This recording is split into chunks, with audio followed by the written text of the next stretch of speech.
200 выпускников из Тампонского района сдадут в этом году единые госэкзамены. Сейчас в районе идет активная подготовка к ЕГЭ. Какие изменения произошли в процедуре организации экзаменов, в материале Марии Винокуровой. В этом году ЕГЭ в республике будет проводиться в 14-й раз. В Тампонском районе полным ходом идут работы по подготовке к единому госэкзамену. В Улусе созданы 7 пунктов проведения экзаменов. В этом году ЕГЭ запланировали сдать 164 выпускника, в том числе 13 выпускников прошлых лет. Базовый уровень математики собираются сдать 113 учащихся, профильный – 85. С каждым годом усовершенствуется техническое оснащение. Если раньше обходились одним компьютером, принтером и сканером, то сейчас в каждой аудитории нужны лазерные принтеры и компьютеры.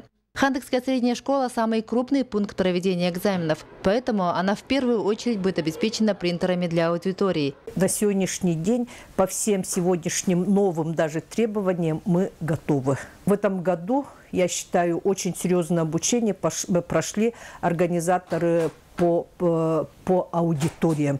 И надеемся, как и те годы, что мы пройдем без, так скажем, замечаний. Кроме того, при входе в пункт сдачи приема экзаменов будут использованы переносные металлодетекторы, а в аудиториях подавители звуков. В целях информационной безопасности планируется оснастить видеонаблюдением аудитории за счет Сахателекома, вход в коридор наблюдательный кабинет с муниципального бюджета. Всего за счет федерального и муниципального бюджетов установит 96 камер. Конечно, большая проблема – это скорость интернета. Скорость интернета у нас в прошлом году соответствует 128 килобит в секунду. Да? Мы в этом году тоже думаем, вот это сохранится у нас, чтобы обеспечить вот эту доставку экзаменационного материала после экзамена.